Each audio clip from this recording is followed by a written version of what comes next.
इस समय की बड़ी खबर एक बार आपको फिर से बता दें, बंगाल विवाद पर सीबीआई की अर्जी पर कल सुबह 10:30 बजे सुप्रीम कोर्ट में सुनवाई होगी। सीबीआई ने चीफ जस्टिस के सामने कहा कि हमारे अफसरों को कोलकाता में बंधक बनाया गया। सीबीआई ने अपनी अर्जी में यह भी कहा कि कोलकाता के पुलिस कमिश्नर राजीव कुमार सबूतों को नष्ट कर सकते हैं। चीफ जस्टिस ने कहा, सबूत नष्ट करने वालों के खिलाफ कड़ी कार्रवाई की जाएगी। पथिगत पैने जी, आपका मैं रुख करना चाहूंगी। ये जिस तरीके से कोर्ट ने कड़ी टिप्पणी की है, कहीं ना कहीं बहुत जरूरी हो जाता है कोर्ट के लिए। कोर्ट भी अब आजिज आ चुकी है अधिकारियों के इस तरीके के झगड़े के। अब ये सीबीआई वर्सेस पुलिस हो गया है, पहले सीबीआई वर्सेस सीबीआई था, अब मुख्यमंत्री वर्सेस प्रधानमंत्री हो चुका है। शोभना जी, जो टिप्पणी सुप्रीम कोर्ट ने किया है बहुत सही किया है, क्योंकि अगर कहीं पे डिस्ट्रक्शन ऑफ एविडेंस का कोई भी एक सबूत मिलता है तो उसके ऊपर कार्रवाई जरूर करना चाहिए और सीबीआई को एविडेंस देना पड़ेगा। ऐसे ही नहीं कर सकते। दूसरी चीज है, ये तो पहला पहलू है। दूसरी चीज है जो डिटेंशन किया गया कल कोलकाता पुलिस ने, जिस तरह से सीबीआई के ऑफिसर्स को डिटेन किया, ये जानना जरूरी है कि सीबीआई जब इस तरह के ऑपरेशन करने जाते हैं विदाउट आर्म्स जाते हैं, कोई हथियार लेके नहीं जाते, तो अगर आप सबको ऐसे डिटेन करते हैं, under what section do you detain them? आप ऐसे डिटेन नहीं कर सकते। हाँ, आपने रोका उसको, ठीक है, लेकिन आप डिटेन कर रहे हो तो अंडर व्हाट सेक्शन? अगर सीबीआई का ज्वाइंट डायरेक्टर भयभीत होकर फोन कर रहा है कि मेरी जान जोखिम में है, तो that is something bad. Law and order situation और जो इंडिया का इंटरनल सिक्योरिटी सिचुएशन है वो सफर नहीं करना चाहिए। That is what I want to say. And और एक पॉइंट है Shobhana ji, this is not the first time, पहले भी ऐसा हो चुका है कि आईपीएस ऑफिसर को अरेस्ट किया जा चुका है। 2012 में जब यूपीए केस था, सीबीआई के डायरेक्टर अरेस्ट हुए हैं। 2012 में तमिलनाडु कैडर के एक ऑफिसर प्रमोद कुमार को अरेस्ट किया गया था। इसी तरह के कोर्ट मॉनिटर्ड इन्वेस्टिगेशन में सीबीआई ने अरेस्ट किया था। सो इसमें पॉलिटिक्स को छोड़ के अगर एविडेंस के ऊपर अगर इन्वेस्टिगेशन हो तो that will be good for the country. Singh साहब, आप मैं देख रही हूँ सुप्रीम कोर्ट ने बहुत कड़ी टिप्पणी की है और कहा है कि अगर अधिकारी की तरफ से ये प्रूफ हो जाता है सीबीआई की तरफ से कि ये सबूतों को नष्ट कर रहा था, तो ऐसी कार्रवाई की जाएगी कि ताउम्र ये याद रखेगा। लेकिन 2014 से लेकर 2019 तक सबूत तो नष्ट हो चुके होंगे।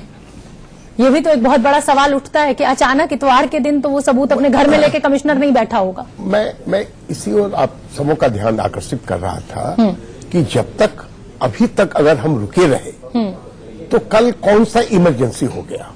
सीबीआई हमेशा ऐसा गलत समय पर क्यों कार्रवाई करती है? 23 अक्टूबर के रात को मान लीजिए डायरेक्टर और स्पेशल डायरेक्टर को आपको हटाना है। रात भर में कुछ क्या हो जाता?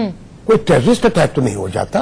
रात बीच मध्य रात्रि में टॉप सीबीआई ऑफिसर्स को हटाया गया और सीबीसी और बाकायदा पूरी सीबीआई मुख्यालय को पुलिस ने घेर लिया, ऐसे जैसे उसके अंदर कोई टेररिस्ट छुपे हुए हों। सीबीसी को, जिसका काम आर्बिट्रेशन का है, वॉचडॉग है, उसको और सेक्रेटरी पर्सनल को सीबीआई हेडक्वार्टर में भेजा गया। डायरेक्टर सीबीआई ऑफिस को सील कर दिया गया। यही सीबीआई जिसके बारे में हम लोग इतना दुहाई दे रहे हैं। भारत सरकार ने सीबीआई के डायरेक्टर, स्पेशल डायरेक्टर को जिस ढंग से हटाया था 23 अक्टूबर के मध्य रात्रि में, इससे सीबीआई का छवि बढ़ा नहीं, बहुत ध्वस्त हो गया। और उस दिन भी दिल्ली पुलिस और सीआईएसएफ के बीच में करीब करीब तानातानी हो गया था, क्योंकि हटा के और फिर रात में वो दृश्य का, मैं तो फॉर्मर सीबीआई अफसर के रूप में ये देख रहा था कि सीबीआई का इतना प्रेस्टीज था, उसका प्रतिष्ठा था।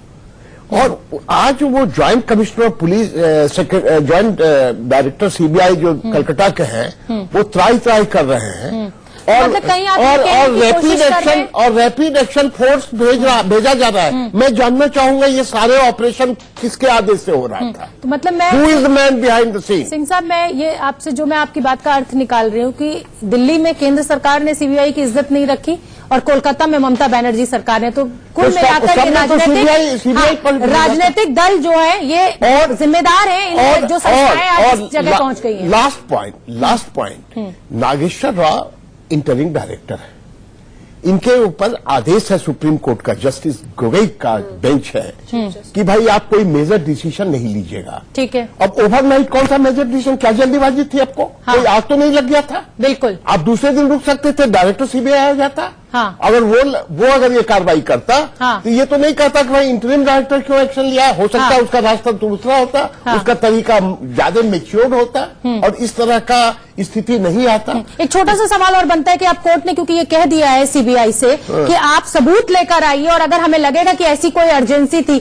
आपको लग रहा है कि सीबीआई पेश कर पाएगी ऐसा कोई सबूत कि इतनी अर्जेंसी थी कि इतवार के दिन आपको घर पहुंचना पड़ा? आपका अनुभव क्या कहता है? आपका अनुभव क्या कहता है? मेरा देखिए, इसकी आवश्यकता तो थी कि उनसे पूछताछ किया जाए, उनसे डॉक्यूमेंट लेना इन्वेस्टिगेशन के लिए आवश्यक था। लेकिन ये अर्जेंसी क्या थी संडे को, जब टाइमिंग क्या समझ में आ रहा है, ये तो दिखलाएं वो सीबीआई, हम लोग कल देख लेंगे। ठीक है, जितेंद्र सिंह केंद्रीय मंत्री हैं, उनकी भी प्रतिक्रिया आ गई है इस पूरे मसले पर, वो सुनवा देते हैं अपने दर्शकों को। उसके बाद गोयनका जी मैं आपका रुख करूंगी। ममता बनर्जी पश्चिम बंगाल में धरने पे बैठ गई है। वो कह रही है कि सीबीआई के अधिकारी पहुंचे बिना वारंट लिए उनके पुलिस के आला अधिकारी को अरेस्ट करने के लिए। देखिए, अब यदि इस प्रकार और इस तरह के नेता इस तरह की हरकत करते हैं तो भला उसके बारे में क्या कहा जा सकता है। आपको स्मरण होगा गुजरात में जब उस समय मुख्यमंत्री आदरणीय श्री नरेंद्र मोदी जी थे, निराधार केस चलवाए गए थे उस समय की यूपीए सरकार के द्वारा, जो बाद में प्रमाणित भी हुए कि उसमें कोई आधार नहीं था। फिर भी मोदी जी ने पूरी तरह सहयोग किया, घंटों तक वो पूछताछ के लिए बैठा करते थे। इस प्रकार संविधान और संविधान की संस्थाओं की मर्यादा का उन्होंने पालन किया। और यहां पर सर्वोच्च न्यायालय के आदेश के अंतर्गत एक जांच हो रही है, कार्रवाई होती है और उसको भी रोका जाता है। तो इसका अर्थ ये हुआ, एक तो इन्हें शायद प्रजातांत्रिक मूल्यों में कोई विश्वास नहीं है और दूसरा शायद there is something to hide. इन्हें लगता है कि इनकी जितनी कुरीतियां कोताहियां हैं वो बेनकाब ना हो जाए। तो सुप्रीम कोर्ट ने जिस तरह से कहा है कि कल सुनवाई करेंगे इस पूरे मसले पर, सीबीआई के अधिकारियों को जिस तरह से अरेस्ट किया गया। तो मैं अपनी सहयोगी आंचल आनंद का रुख करूं उससे पहले गोयनका जी मुझसे लगातार स्टूडियो में शिकायत कर रहे हैं कि मैं उनसे सवाल नहीं ले रही हूं। गोयनका जी 20 सेकंड में अपनी बात खत्म कीजिए, फिर मैं अपनी सहयोगी आंचल का रुख करूंगी। मेरिट ऑफ द केस देखना पड़ेगा। एक मेरिट ऑफ द केस ये है कि इसके अंदर नलिनी जी का नाम आता है। नलिनी जी कौन है? तो ये चिदम्बरम जी की पत्नी है और उनके ऊपर 1.4 अरे सर, आप केस मत बताइए, आप ये बताइए कि आप लोगों ने संस्थाओं को कहां पहुंचा दिया है। प्रधानमंत्री 2 घंटे पहले एक अधिकारी का नाम लेते हैं और 40 अफसरों की टीम उसके घर पर पहुंच जाती है। कमिश्नर है सर, कोई मजाक नहीं है। आप इस बात का जवाब दीजिए। मैं 62 मिनट से चुप हूं, मेरे बात ठीक है, मैं इसीलिए मौका आपको दिया। मुझे I can understand your compulsion, but लेकिन ऐसा है कि नलिनी जी जो है उनके ऊपर आरोप है, चिदम्बरम जी के ऊपर आरोप है, टीएमसी के ऊपर आरोप है। और थोड़ी देर पहले टीएमसी के रिप्रेजेंटेटिव ने कहा था कि ममता जी कमिश्नर के घर में बैठी हुई थी। ये मैंने आज तक कभी सुना नहीं था कि सीएम जो होते हैं वो कमिश्नर के घर होती है। ये तो प्रोटोकॉल ही नहीं अलाउ करता। ये रूटीन मैटर था कि सीबीआई वहां जाएगी। जिस तरह से उनके ऊपर व्यवहार हुआ है, मुझे लगता है कि इसके अंदर चोर चोर मौसेरा भाई वाली कहावत वहां पे जिंदा होती है। मेन एक्यूज्ड मुकुल रॉय है जो बीजेपी में। अगर मुकुल रॉय तो आप लोग इन्वेस्टिगेट क्यों नहीं कर रहे? ऐसा है, कपड़ा डालो और साफ। ऐसा है, चिदम्बरम जी का केस है, उनके ऊपर आरोप है और शायद इसीलिए अगर उनको इन्वेस्टिगेट करने दीजिए ना।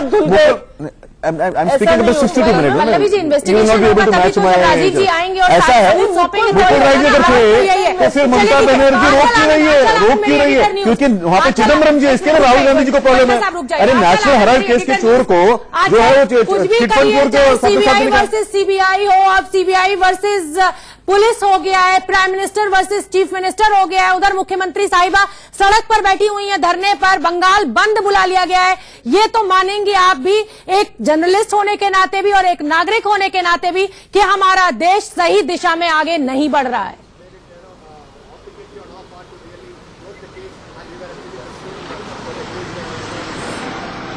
देखिए, मैं इतनी जेनेरिक स्टेटमेंट तो शोभना नहीं दूंगी, लेकिन ये जरूर कहूंगी आपसे कि देखिए, नंबर 1 जो सीबीआई को थोड़ी सी कंफ्यूज स्थिति में ला देता है, उसको कल कोर्ट के सामने ये जस्टिफाई करना पड़ेगा। और आज प्रथम दृष्टिया प्राइमा फेसाई जो जस्टिफाई नहीं कर पाई कि police commissioner Rajiv Kumar accused है या विटनेस है। सीबीआई की तरफ से ये कहने की कोशिश जरूर हुई कि वो पोटेंशियल एक्यूज्ड है, यानी कि उन्होंने शारदा चिट्स फंड स्कैम की जब इन्वेस्टिगेशन कर रहे थे और एसआईटी के अध्यक्ष थे, तो उनके पास कुछ सबूत थे, उन सबूतों के साथ छेड़छाड़ की।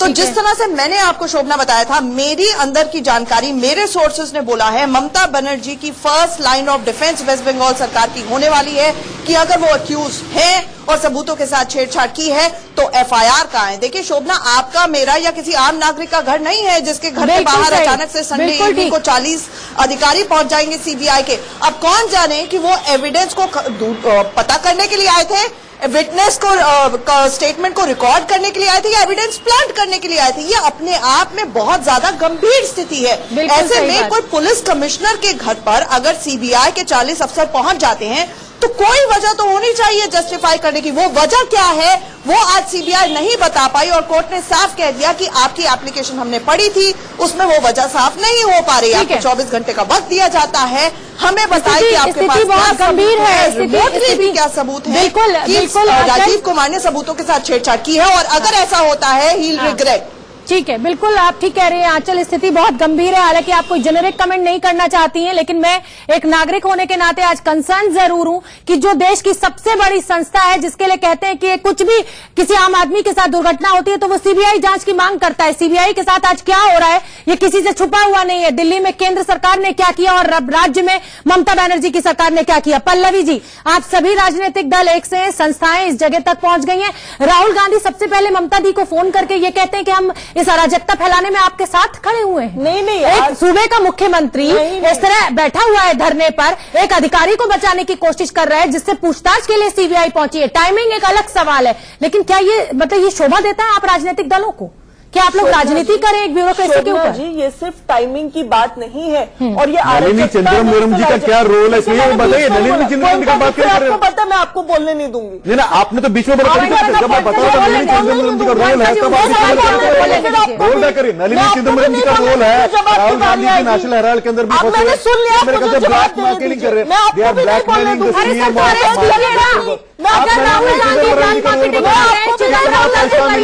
आपको नहीं बोलने खिलाई मैडम, चोर माए बड़ो गला करके बंगाल में कहावत है। आपने सब बंगाल में कहा थी चोर माए बड़ो गला खिलाई, लेकिन नलिनी चिदम्बरम जी ने कितना पैसा लिया बताइए सबको। नलिनी जी तो विटनेस थी इस केस में 2016 तो विटनेस ने कितना रुपए लिया बताइए। 1 करोड़ 1.4 करोड़ खुद ही अपनी प्रतिशोध की राजनीति का यहाँ स्पष्टीकरण कर रहे हैं। आपको बंगाली सिर्फ से कहावत करता चोर माए बड़ो गला आप कितना भी चलाइए। नलिनी चिदम्बरम जी का रोल बताइए, कितना पैसा मिला बताइए। और अब मनु सिंघवी जी इंडिविजुअल कैपेसिटी में या कांग्रेस की कैपेसिटी में बताइए प्लीज। विटनेस थी। Is Nalini Chidambaram involved or not? Tell that to the people. And is Manu Singhvi going as individual or as the Congress? Tell that to people. Goenka ji, अगर जब साथ बोलेंगे तो कोई सुन तो पाएगा नहीं, दर्शकों का समय खराब होगा। जब बोलने की कोशिश कर रहा था आप बोले ना सर, जब मैं बोलने की कोशिश कर रहा था आप अब आप जो बोलने की कोशिश कर रहे थे, मैं कांग्रेस को बोलने नहीं करप्ट कांग्रेस किसी की आवाज उठेगी। आप कितने भी चिल्लाएंगे नलिनी चिदम्बरम चोर है, ये लोगों को पता है। किसी को सुनने के लिए तैयार नहीं है, लोगों को पता है। छोटे से ब्रेक के लिए फोन हाजिर हो रहे हैं और तब चर्चा के सिलसिले को हम आगे बढ़ाएंगे।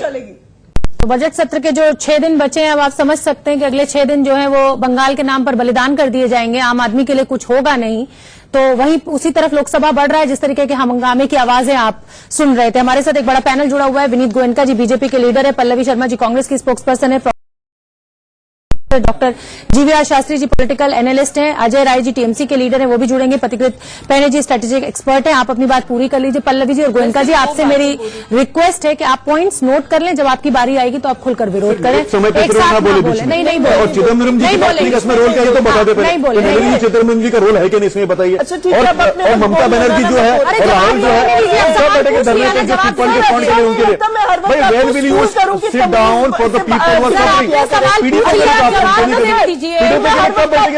टेलीविजन पे बोलूं कि बीच में मत इंटरप्ट करें प्लीज। सुनिए, आपने बीच में इंटरप्ट किया तब मैंने बोला। मैं बहुत सरल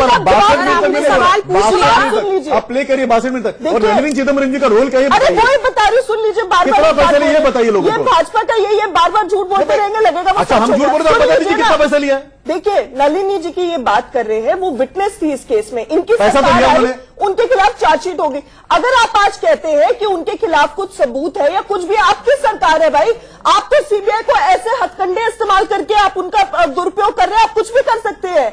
अच्छा ये बताइए, हिटलर शाही की तरह काम करने की मदन मित्रा जी का ये बता दीजिए, नलिनी जी का कितना पैसा लिया तो बता दीजिए। Rule impose what was the compulsion की ममता बनर्जी कमिश्नर की गोयनका जी, आपको नहीं लग रहा है कि आप नेशनल टेलीविजन पर बैठ कर इस तरीके से इंडिविजुअल कैपेसिटी में कांग्रेस के अभिषेक मनु सिंह जी इंडिविजुअल कैपेसिटी में कांग्रेस के कैपेसिटी में बताइए। बताइए मुकुल रॉय ने कौन से भाजपा कोई वॉशिंग चलिए रुक जाइए आप दोनों का इन दोनों का कोई वॉशिंग मशीन है पीसीआर इन दोनों का मैं इसको आगे नहीं बढ़ा सकती। पथिकृत पैने जी आपका दोनों का माइक ऑफ है, आप दोनों का माइक ऑफ है। आप दोनों चिल्लाते रहिए, डिबेट को आगे बढ़ने मत दीजिए। पथिकृत पैने जी, शोभना जी, एक चीज मैं कहना चाहता हूं। रुक जाइए, रुक जाइए, रुक जाइए। एक चीज मैं कहना चाहता हूं, ये जो इन्वेस्टिगेशन लेके पॉलिटिक्स चल रहा है, दुख की बात है कि लाखों करोड़ों लोगों ने पैसा गंवाया था। 37,000 करोड़ से 40,000 करोड़ गंवाया है बहुत गरीब लोगों ने। उनमें से शायद किसी को पैसा वापस नहीं मिला और वो लोग आज भी भटक रहे हैं। काफी लोगों ने सुसाइड कर लिया है, उसके बारे में कोई सोच नहीं रहा है। ये इन्वेस्टिगेशन की पॉलिटिक्स चल रहा है अभी, ये खत्म नहीं होगा। ये पॉलिटिक्स को अगर देखेंगे ना, ये इलेक्शन तक खत्म नहीं होगा। जैसे 2G स्कैम लाखों हजार करोड़ का स्कैम था और फाइनली कोर्ट में टाइटे फिस हो गए कि जी तो स्कैम ही। अब बंगाल में या तो काफी सारे ये देश उसी तरफ तो बढ़ रहा है। अब बंगाल में काफी सारे दूसरे राज्यों में भी जाके गांव में देखिएगा किस तरह से इनसे पैसा खींचा गया था, बहुत बड़े बड़े सपने दिखा के। आज किसको जिम्मेदार मानते, किसको जिम्मेदार मानते? ममता बनर्जी जिम्मेदार है कि सीबीआई जिम्मेदार? अनफॉर्चुनेटली यहाँ पे बहुत लोग जिम्मेदार है, मैं किसी एक का नाम नहीं लूंगा, लेकिन ये जो इश्यू हो रहा है इसमें एक तो सीबीआई को अपना दिखाना पड़ेगा कल की वो प्रोसीड्यूर फॉलो किया था कि नहीं। दूसरी चीज है जिस तरह से सीबीआई को डिटेन किया गया, it could have had a very bad impact unfortunately. देखिए मैम, उसकी टाइमिंग पे भी सवाल उठा चुके हैं। पल्लवी जी एक चीज है, चलिए इस समय एक ब्रेकिंग न्यूज आ रही है, ब्रेकिंग न्यूज आ रही है।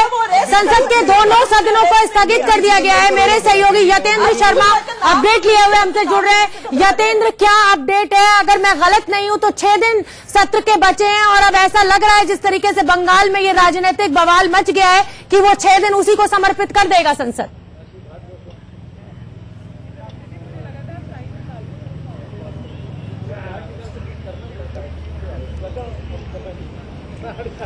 लगता मेरी आवाज यतेंद्र तक नहीं पहुंची। यतेंद्र, मैं आपसे फिर से जानना चाहूंगी, संसद के दोनों सदनों को स्थगित करना पड़ा है हंगामे के चलते हुए। अगर मैं गलत नहीं हूं तो 6 दिन बचे हैं सत्र के और बंगाल विवाद जिस तरीके से खड़ा हो गया है, सियासी बवंडर मच गया है, 6 दिन उसी को समर्पित कर देंगे ये नेता? कुछ करेंगे नहीं आम आदमी के लिए? कोई काम की बात होगी नहीं? देखिए बिल्कुल शोभना, जिस तरह के हालात हैं और जो राजनीतिक उठापटक चल रही है और एक सियासी ड्रामा देखने को मिल रहा है कोलकाता को, उसका असर साफ तौर पर संसद के सदनों पर देखने को मिल रहा है। दोनों ही सदनों में भारी हंगामा हुआ, सदन शुरू होते ही हंगामा शुरू हुआ और इसके बाद दोनों ही सदनों को स्थगित करना पड़ा है। और ये स्थिति केवल आज नहीं, आने वाले दिनों में भी दिखाई देगी। जो आप कह रहे हैं कि आने वाले जो 6 दिन बाकी हैं, उसमें साफ तौर पर अब ये कोलकाता का जो घटनाक्रम है वो उसका असर साफ तौर पर देखने को मिलेगा, क्योंकि अब अपोजिशन दल आरोप यही लगा रहा है कि देश में जिस तरह के हालात हैं वो बनाने की कोशिश की जा रही है। नरेंद्र मोदी सरकार एक तरह से आपातकाल थोक रही है, वहीं सत्ता पक्ष की तरफ से किया जा रहा है कि सब कुछ सुप्रीम कोर्ट के डिसीजन पर हुआ है और ये केवल राजनीतिक ड्रामा अपोजिशन और खासकर ममता बनर्जी के द्वारा किया जा रहा है, क्योंकि इसमें केंद्र जो लड़ाई है वो लोकसभा चुनाव 2019 है, उसको लेकर ये पूरा घटनाक्रम सामने लाया जा रहा है और एक दूसरे को शह मात का खेल खेला जा रहा है। क्योंकि बीजेपी की तरफ से आरोप यह भी है कि पिछले कुछ दिनों से अमित शाह से लेकर मुख्यमंत्री योगी आदित्यनाथ तक की सभाओं को अनुमति नहीं दी गई, तो कहीं ना कहीं ममता बनर्जी की बौखलाहट है और जो भीड़ इकट्ठी होती जा रही है जो नरेंद्र मोदी ने। यतेंद्र, आप बने रहिए। एसपी के नेता अखिलेश यादव कुछ कह रहे हैं, लेकिन जानबूझ करके धर्म के बहाने शुरुआत की उन्होंने उन्हीं की पार्टी के नेताओं को लेकर के अपनी पार्टी में शामिल कर लिया। ये बीजेपी का तरीका है। आप याद कीजिए, उत्तर प्रदेश में लीडर अपोजिशन थे बहुजन समाज पार्टी के, किस पार्टी में गए वो? बीजेपी ने लिया। इसी तरह भारतीय जनता पार्टी ने दूसरे दलों के नेताओं को लेकर के अपने दल में शामिल कर करके ये रणनीति बनाई। ये रणनीति के तहत, और मैं कहूंगा ये रणनीति नहीं है, ये कूटनीति है कि दूसरे लोगों के साथ व्यवहार कैसा हो, कैसे अपमानित किया जाए, कैसे उन्हें नीचा दिखाया जाए, कैसे उन पर झूठे आरोप लगाए, उसका पूरा का पूरा ये एक्सपेरिमेंट जो भारतीय जनता पार्टी का है वो दिखाई दे रहा है। ये मुख्यमंत्री जी नहीं जा पाए, मान लीजिए योगी मुख्यमंत्री जी हमारे, इनकी भाषा कैसी है? क्या आप कैराना में याद नहीं है आपको? आप निकालिए पुराना सब। वो हमसे कह रहे थे, समाजवादी नेताओं के लिए कह रहे थे कि दम हो तो आ जाएं। क्या ये मुख्यमंत्री की भाषा हो सकती है कि दम हो तो आ जाएं? फिर विधानसभा में क्या कहते हैं कि विपक्ष के लोगों को ठोक दिया जाएगा, और ठोकने की नीति, इस तरह की भाषा किसकी है? भारतीय जनता पार्टी की है, इनके बड़े नेताओं की है। हम ये कहते हैं बेरोजगारी पे क्यों नहीं बहस करते हैं आप महंगाई पे बहस क्यों नहीं करते हैं? देश दुनिया में हमारे हर आंकड़े में पीछे उस पर बहस क्यों नहीं करते हैं? भारत को बड़ा देश बनाना चाहते हैं, लेकिन आप क्या कर रहे हैं? सीबीआई से विपक्ष को दबा रहे हैं। क्या दुनिया में ऐसे लोकतंत्र में होता है क्या? सर, लेकिन जिस तरह से जो कोलकाता के पुलिस कमिश्नर हैं, उनके घर पर सीबीआई को डिटेन किया गया, क्या आपको लगता है कि तो पथिकृत पैने जी, आप सुन ही रहे हैं, सियासी बवाल मच गया है। लोकसभा के दोनों सदन स्थगित करने पड़े हैं हंगामे के चलते। क्या हो रहा है? चलिए ठीक है, आप 10 सेकंड अपनी बात कीजिए पथिकृत पैने जी। बस एक बात बोलना चाहती हूँ, आज सुप्रीम कोर्ट ने इनकी एप्लीकेशन सीबीआई की पढ़ के कहा कि कोई जल्दी नहीं है, तो अब सरकार को इस पर जवाब देना चाहिए, जो हर मिनट पे एक प्रेस कॉन्फ्रेंस करती है। आपको ऐसी क्या जल्दी लगी हो रही है? पर सरकार को ऐसी क्या जल्दी पूछ रहा है एतवार को वो वहां 40 आदमी की वो लेके नहीं, सुप्रीम कोर्ट तो काम करेगा, पर सुप्रीम कोर्ट ने कहा कि भाई आपकी अर्जी देख के तो हमें कोई इमरजेंसी नहीं लग रही, कोई अर्जेंसी नहीं है। सारे सवाल पल्लवी जी, लेकिन कांग्रेस के कार्यकाल का भी तो जवाब दे दीजिए। नहीं, क्या हुआ कांग्रेस के कार्यकाल में? कब आपने देखा सीबीआई नहीं चाहती पथिकृत पैने जी, किसको जिम्मेदार मान रहे हैं जो स्थिति यहाँ तक पहुंच गई? सिर्फ इन संस्थानों के नाम पे सियासत की जा रही है, ये सियासी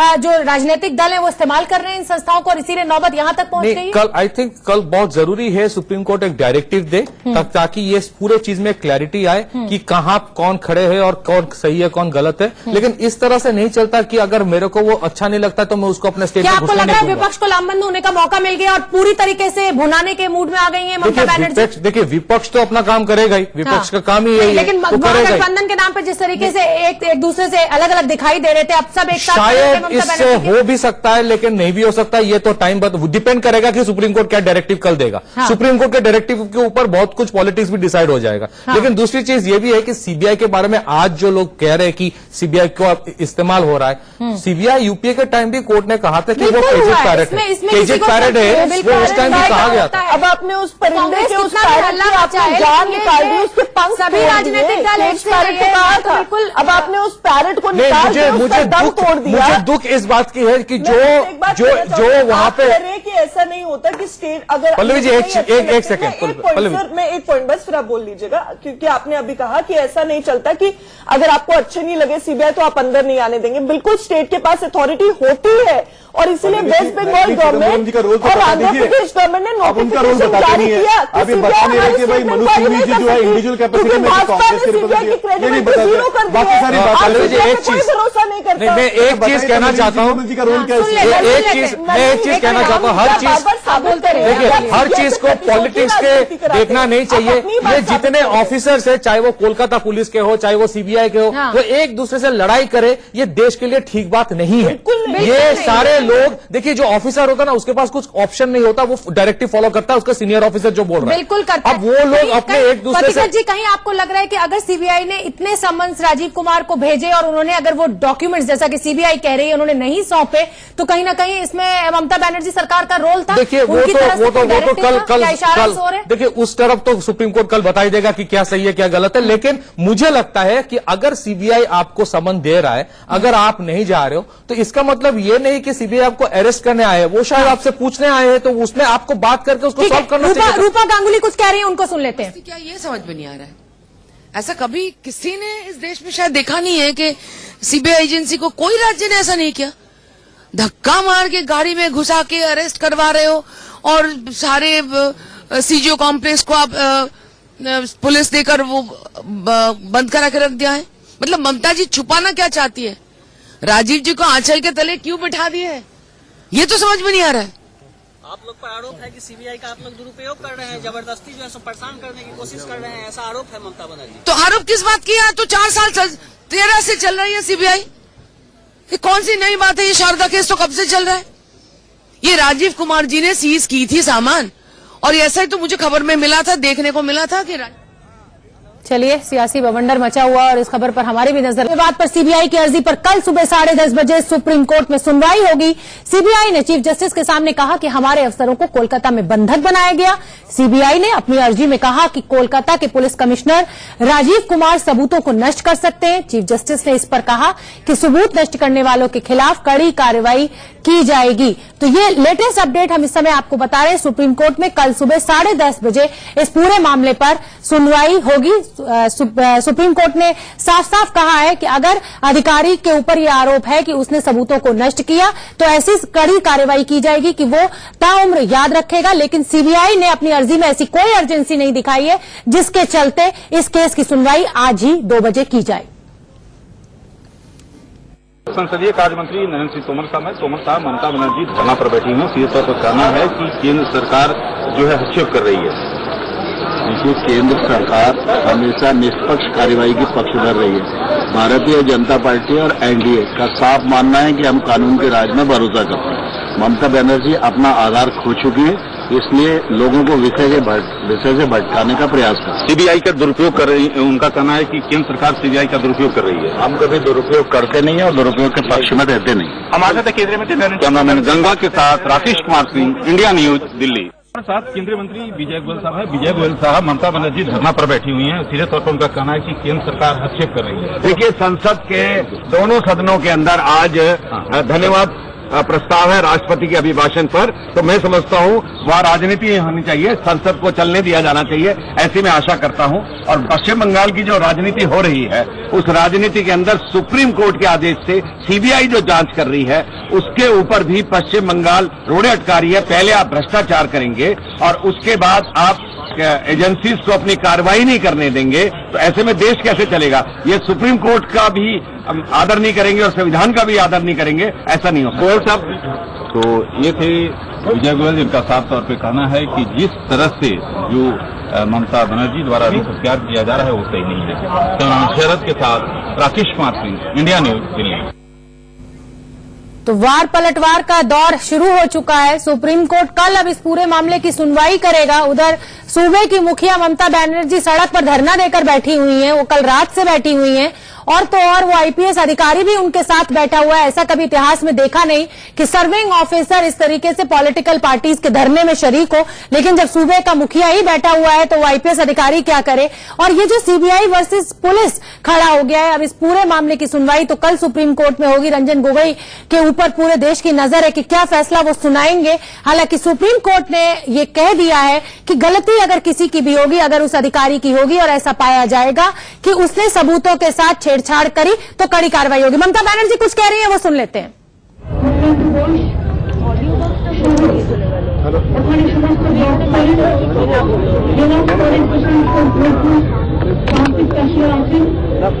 बोलो ना। অনেক ব্যক্তিবৃন্দ ওখানে জমায়েত হয়েছে। আমি আমার কৃষক ভাইবোনদের বলবো যে আপনারা জানেন এই সরকার মানে দিল্লির কেন্দ্রীয় সরকার, বিজেপির সরকার, মোদীবাবুর সরকার কৃষকদের রাতের ঘুম কেড়ে নিয়েছে। আজকে দেশে প্রায় 12,000 কৃষক আত্মহত্যা করেছেন। আজকে দেশে কৃষকদের বিক্ষোভ এমন একটা জায়গায় গেছে।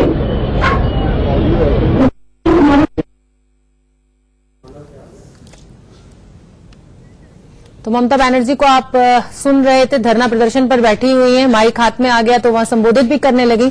बजट भी उनको पेश करना था। अब पता नहीं बजट का क्या स्टेटस है। पहले तो ये सामने आ रहा था कि वो यहीं से बजट पेश करेंगी। आंचल आनंद हमारी सहयोगी जुड़ी हुई है। आंचल, ऐसे बहुत सारी चीजें इस पिछले 3-4 सालों में हुई हैं जो कभी नहीं हुई। सीबीआई का दुरुपयोग हर सरकार ने किया है, ये किसी से छुपा हुआ नहीं है। सुप्रीम कोर्ट के जज आ जाते हैं प्रेस कॉन्फ्रेंस करने के लिए, सीबीआई वर्सेस सीबीआई हो जाता है, सीबीआई वर्सेस पुलिस हो जाता है। और ये तो एक अजीबोगरीब है कि एक सर्विंग आईपीएस ऑफिसर धरने पर बैठ जाता है। क्या आपको लगता है कि सुप्रीम कोर्ट इस पर भी कुछ संज्ञान लेगा? बिल्कुल शोभना, देखिए, लेकिन हम इसको स्टेप्स में समझने की कोशिश करें। देखिए, थिएट्रिक्स और पॉलिटिक्स कोर्ट के प्रांगण के बाहर होती है, कोर्ट के अंदर नहीं होती है। बिल्कुल। तो चाहे वो सीबीआई हो या फिर पुलिस कमिश्नर हो, दोनों के दोनों कानून से ऊपर कोई भी नहीं है। ऐसे में सीबीआई ने क्या तय कानूनी प्रक्रियाओं का पालन किया जब उसके 40 अफसर पहुंच गए राजीव कुमार के घर के बाहर रेड करने के लिए? नंबर 1। और नंबर 2, अगर तब तक वो विटनेस थे और एक्यूज नहीं थे, क्या एफआईआर दर्ज की, क्या आशंका थी, सीबीआई के पास क्या मटेरियल था कि रातों रात उसको रेड करने की जरूरत पड़ गई? मतलब इमीडिएसी क्या थी, अर्जेंसी क्या थी, सीबीआई को ये साफ करना पड़ेगा। वहीं दूसरी तरफ अगर सीबीआई 24 घंटे की मोहलत मिली है कल सुबह 10:30 बजे तक, अगर वो कोई भी सबूत, टेलीफोनिक कॉन्वर्सेशन हो सकती है, व्हाट्सएप कॉन्वर्सेशन हो सकती है, या कुछ भी इस तरह की बात या कोई स्टेटमेंट कोर्ट के सामने रख पाती है जहां पर क्लियर इंडिकेशन हो कि राजीव कुमार वेस्ट बंगाल के पुलिस कमिश्नर ने छेड़छाड़ सबूतों के साथ करने की कोशिश की है, तो राजीव कुमार के लिए भी आसान नहीं होगा इसको स्पष्ट करना। अब राजनीति को दरकिनार करते हुए शोभना, हमें ये जरूर समझना होगा कि देखिए, मैंने 20 साल 25 साल से जब से कोर्ट से कवरेज शुरू की है, मैं इतना जरूर कह सकती हूँ कि कोर्ट कभी भी ब्लैंकेट ऑर्डर नहीं देता है। यानी कि आपको थोड़ी राहत इंटरिम पीरियड में मिल सकती है टाइमिंग को लेके कि आप आज सीबीआई के सामने पेश नहीं होना चाहते, कल हो जाइए, लेकिन ये कोर्ट के ऑर्डर्स पर ही सीबीआई की इन्वेस्टिगेशन है, तो आज नहीं तो कल राजीव कुमार को वो ऑर्डर्स कंप्लाई करने होंगे। ऐसे में ममता बनर्जी का राजीव कुमार के साथ धरने पर बैठना या राजीव कुमार का ममता बनर्जी के साथ धरने पर बैठना अपने आप में पॉलिटिकल गेम प्लान का हिस्सा तो हो सकता है, लेकिन लीगल इमेच्योरिटी भी इसका हिस्सा है, परिपक्वता की कमी है, क्योंकि राजीव कुमार को सूनर और लेटर और जितना उनके पास एविडेंस है और सीबीआई की क्वेरीज है, जांच है, उसका सामना करना होगा और जवाब तो देने होंगे। अगर बिकॉज अपने आप में ये बहुत सीरियस एलिगेशन है कि पेन ड्राइव, लैपटॉप्स और कई ऐसी चीजें हैं जो एविडेंस हैंडओवर नहीं किया गया, तो ये बहुत पेचीदा मामला होने वाला है। ये इतना कर्सरली प्राइमरीली प्राइमा फेसी 1 तारीख में निपटने वाला मामला लग नहीं रहा है शोभना। फायरवर्क जरूर होंगे इस पर, बिल्कुल। और आंचल, एक तरह से देखा जाए तो राजीव कुमार जो है वो director of personal and training के अंडर में आते हैं, जो कि मंत्रालय प्रधानमंत्री के पास है। तो ऐसे में समझ में नहीं आ रहा है कि राजीव कुमार क्यों अपनी नौकरी पर दांव खेल रहे हैं। ये सब कुछ समझ से परे है। प्रतिकृत जी, आपका मैं रुख करना चाहूंगी। प्रतिकृत जी, राकेश अस्थाना कहा गया भैया गवर्नमेंट का आदमी है, आलोक कुमार वर्मा ये जी फलाने का आदमी है, अब ये राजीव कुमार जी जो है वो सिटिंग कमिश्नर होते हुए धरने पर बैठ जाते हैं। ये हो क्या रहा है? इसमें आपको क्या लगता है, क्या इनके खिलाफ कानूनी कार्रवाई होनी चाहिए? क्योंकि एक पॉलिटिकल आईपीएस, एक सर्विंग आईपीएस ऑफिसर इस तरह धरने पर एक पॉलिटिकल पार्टी के मुखिया के साथ कैसे बैठ सकता है? जी, इसमें आज तक और ये भी समझना होगा कि ये मुख्यमंत्री की हैसियत से धरने पर बैठ गई है या अपनी पार्टी के चीफ की हैसियत से बैठ गई? वो तो पॉलिटिक्स है, वो वहां पे हमेशा ही होता रहा है, पिछले काफी सालों से हमने देखा है। लेकिन जितने भी ग्रुप ए ऑफिसर्स होते हैं वो सेंट्रल सिविल सर्विस रूल्स के तहत आते हैं। तो आज तक तो शायद हिंदुस्तान में ऐसा कभी नहीं हुआ कि कोई serving IPS officer is sitting in a dharna. ये तो एक चीज है, आई थिंक वो भी देखा जाएगा कि इसका क्या इंपैक्ट हो सकता है। दूसरी चीज है, आंचल जी ने एकदम सही कहा कि आज नहीं तो कल सीबीआई से राजीव कुमार जी को बात करना ही पड़ेगा, क्योंकि सीबीआई को जब ये सौंपा गया था केस, उसके पहले स्पेशल इन्वेस्टिगेशन टीम बनाया गया था बंगाल में, ममता बनर्जी सरकार ने बनाई थी, उसको हेड कर रहा था मिस्टर राजीव कुमार। तो वो जितने एविडेंस उनके पास थे, सीबीआई का जो तर्क है वो ये है कि सारे एविडेंस हैंडओवर नहीं किया। 2014 से ये मामला सीबीआई को सुप्रीम कोर्ट ने सौंप दिया है, 2014 से 2019 आ गया, आप अभी तक साक्षी नहीं इकट्ठे कर पाए। तो इसमें भी सुप्रीम कोर्ट ने 4 साल हो गया है। इसमें सुप्रीम कोर्ट ने एक टिप्पणी किया था पिछले साल की, सुप्रीम कोर्ट ने कहा था कि सॉरी स्टेट ऑफ अफेयर है और इतना स्लो पेस ऑफ इन्वेस्टिगेशन हो रहा है कि सुप्रीम कोर्ट ने कहा था कि अब टाइम आ गया कि दोनों ऑर्गेनाइजेशन को, जो कि सीबीआई है और वेस्ट बंगाल पुलिस को, दोनों मिलकर कोऑपरेट करके इन्वेस्टिगेशन करे।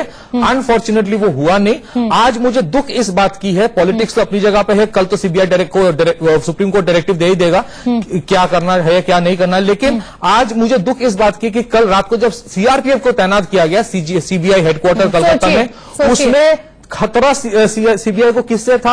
खतरा टेररिस्ट से नहीं था, खतरा उनको लग रहा था कोलकाता पुलिस से। सोचिए, ये दुख की बात है हिंदुस्तान में। अगर आपको याद हो प्रतिकृत जी, तो आलोक वर्मा सीबीआई डायरेक्टर रहते हुए उनकी निगरानी कर रहे थे आईबी के अधिकारी, और उनको हिरासत में ले लिया था। तो ये हो क्या रहा है हिंदुस्तान में? देखिए, जितने भी लोग हैं, चाहे वो कोलकाता पुलिस हो, चाहे सीआरपीएफ हो, चाहे सीबीआई हो, वो हर कोई अपना ड्यूटी करता है देश की सुरक्षा के लिए। इसमें अगर वो उन लोगों को अपने आपस में भिड़ा जाए, ये देश की सुरक्षा के लिए सही बात नहीं है, क्योंकि कल हो सकता है इन लोगों को एक साथ काम करना पड़े, तो कल फिर उनको लगेगा कि इस बंदे ने कल मेरे को मारा था, कल मेरे को पकड़ा था। ये देश की सुरक्षा की अगर देखा जाए तो सही बात नहीं है। मैं एक चीज और कहना चाहता हूं शोभना जी, ये जो सिचुएशन आज है, भगवान ना करे अगर कोई हमारा कोई शत्रु देश अगर इसमें कोई एडवांटेज ले ले, कलकत्ता में कोई हादसा करे, is Kolkata police prepared today? आज तो सारे लोग पॉलिटिक्स में जुड़े गए, सारे आईपीएस ऑफिसर वहीं पे बैठे हैं। मुख्यमंत्री सड़क पर बैठी हुई है। आप सोचिए मैसेज क्या जाएगा अगर इस तरीके की कोई भी घटना हो जाए। पल्लवी जी कुछ कहना चाह रही हैं। पल्लवी जी, हाँ। हम बार बार ये बोलते हैं कि मुख्यमंत्री जी बैठ गए, स्टेट स्टॉल हो गया, तो ये तो सेंटर को सोचना चाहिए। देखिए हमारा संविधान क्या कहता है कि हिंदुस्तान में फेडरल कॉन्स्टिट्यूशन है, फेडरल स्ट्रक्चर है, स्टेट और सेंटर आपस में मिलजुल कर काम करते हैं। अब सेंटर ऐसे तानाशाहों की तरह काम करेगा, हिटलर शाही की तरह काम करेंगे, बस रातों रात भेज देंगे, जाइए भाई 40 ऑफिसर उनको ले आइए, तो वैसा नहीं होगा। आप या तो चीफ मिनिस्टर को भरोसे में लेते या आप चीफ सेक्रेटरी को आप अपने कॉन्फिडेंस में लेते और आप बोलते कि भाई हम समन कर रहे हैं और वो नहीं हारे। हालांकि उन्होंने बार बार कहा कि मैंने कम्युनिकेशन भेजा है कि मैं पूरी तरह से कोऑर्डिनेट करूंगा, आपके साथ कोऑपरेट करूंगा, आप मेरे ऑफिस में आके मुझसे कार्रवाई कीजिए, आपको जो भी करनी है। तो सीधे उनके ऑफिस क्यों नहीं गई आज तक? चलिए बार बार ब्रेक के बाद में आपका पथिकृत जी, मैं ब्रेक के बाद आपका रुख करूंगी। समय की पाबंदी, रुकना हो रहा है एक छोटे से ब्रेक के लिए, फौरन हाजिर हो रहे हैं, देखते रहे इंडिया न्यूज। तो बंगाल विवाद पर विपक्ष लामबंद हो गया है। मोदी और अमित शाह को घेरने के लिए लगातार बयानों का बाजार गर्म है। सबूत नष्ट करने वालों के खिलाफ कार्रवाई होगी, ये चीफ जस्टिस ऑफ इंडिया ने कहा है। कल सुनवाई होगी सुबह 10:30 बजे, उसके बाद ही रुख होगा। दूसरी तरफ ममता बनर्जी धरना पर बैठी हुई हैं और उनके साथ जो है आपके ऑल इंडिया सर्विस के एक अधिकारी भी हैं, वो भी बैठे हुए हैं। सबसे पहले तो ये किसी मुख्यमंत्री से इस प्रकार का व्यवहार अपेक्षित नहीं होता। ये साफ साफ प्रजातांत्रिक मूल्यों का, मर्यादाओं का उल्लंघन है। हम ये ना भूलें कि जब श्री नरेंद्र मोदी गुजरात के मुख्यमंत्री थे तो आप सब मीडिया मित्र जानते हैं अनेकों केस उनके खिलाफ दायर किए गए थे सीबीआई की तरफ से, यूपीए कांग्रेस सरकार के कहने पर, और बाद में वो केस सारे के सारे निराधार साबित हुए, क्लीन चिट दे दिया गया। लेकिन उसके बावजूद भी एक बार भी ऐसा नहीं सुनने को मिला कि मोदी जी ने सीबीआई की इंक्वायरी से परहेज किया हो, बल्कि स्वयं वॉलंटरली अपने आप को प्रस्तुत करते रहे घंटों तक पूछताछ के लिए, ताकि लोकतांत्रिक मर्यादाओं का एक उच्चतम उदाहरण स्थापित हो सके। और यहाँ ऐसा एक मुख्यमंत्री के द्वारा देखने को मिल रहा है। और साथ ही साथ इसीलिए तो आप जैसे मीडिया मित्रों ने ये भी शंका जताई है कि शायद कुछ छिपाने को है, कोई पर्दादारी है। लेकिन उनका कहना है कि ये प्रधानमंत्री के निर्देश पर हो रहा है और सीबीआई का दुरुपयोग हो रहा है। देखिए, अगर ऐसी बात है और उन्हें इतना भरोसा है तो वो अपने आप को निराधार और निर्दोष क्यों नहीं साबित करती, या अपने अधिकारियों को जिनको वो निर्दोष साबित कहलवाना चाहती है। मैंने तभी तो मोदी जी का उदाहरण दिया।